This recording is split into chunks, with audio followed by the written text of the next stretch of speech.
اللي عايز كده، مش انا. سنة 2008 قرر مارك تويشتل إنه يأجر مخزن صغير وفرشه كله مشمع، وجاب ترابيزة حط عليها سكاكين وعصيان ومفكات وشواكيش وأنواع كتير من الأسلحة.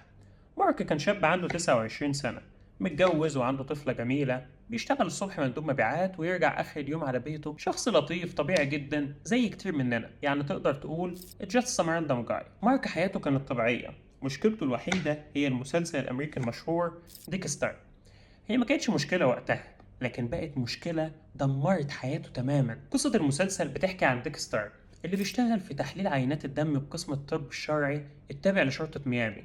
كان شخص عادي برضه، لكن بعد ما بيخلص شغله بيتحول لسفاح، بيستدرج المجرمين اللي هربوا من العدالة وبيقتلهم في مخزن زي اللي أجره مارك بالظبط، وبعدها يقطع جسمهم قطعة قطعة ويتخلص منهم.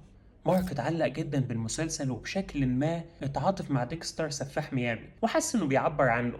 بعد ما أجر الجراج وجهزه عمل حساب على موقع تعارف وعمل نفسه بنت وبدأ يستدرج رجالة للجراج، وفي لحظة غفلة منهم يقتلهم بنفس طريقة المسلسل. مارك ما كانش أول ولا آخر واحد يتأثر بمسلسل أو فيلم ويقرر إنه يقلده. الموضوع ده معروف من زمان بالكوبي كات إفكت أو تأثير التقليد. مش بستغرب لما بلاقي ناس بتحب تشوف أفلام القتل والتعذيب والرعب. كان ممكن جدا الناس دي في عصور تانية يبقوا في الصفوف الأولى لمشاهدة عمليات الإعدام وقطع الرؤوس في العالم مثلا. أنا مش هقولك إن الأعمال الفنية زي سفاح الجيزة وغيرها بتزود الجريمة، بس تعال نفكر سوا. مجتمع زي المجتمع بتاعنا ده مليان إحباط ويأس، صعب إنك تحقق فيه أي إنجاز، سواء إنجاز مادي أو اجتماعي أو مهني أو حتى عاطفي. مجتمع بيخليك دايما ضعيف وما عندكش أي فرصة للظهور أو جذب الانتباه، وفجأة تلاقي حد شبهك في فيلم ولا مسلسل بيعيش حياة شبهك في مكان شبه مكانك وسط ناس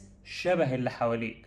قرر إنه يحقق إنجاز بس بطريقته، وخلاك تشوف الطريقة اللي بيحقق بيها الإنجاز ده. ومع نجاح العمل الفني ده بدأت تشوف الناس بتتعلق ببطل العمل، واندهاشهم بذكائه وأسلوبه بيزيد يوم عن يوم. واحدة واحدة لاحظت إن في ناس معجبة بشخصيته وبتخلق لها دوافع وأسباب. من لازم احبه، يعني لازم احبه وانا بشتغله، فبدات اشوف دوافعه عامله ازاي. يعني أنت واحد شايف إن حياته ملهاش معنى وشاف إزاي ممكن يبقى ليها معنى. تفتكر ساعتها احتمالية إنك تقلده قد إيه؟ أمال أنت فاكر لما تسلمني نفسك وتلغي دماغك وتقلي صوابعك ال10 شمعة كمان فافرمك كده بقى غلطان؟ ولا انت تستاهل تتفرم ويتداس على وشك 100 مرة؟ الحكاية بسيطة.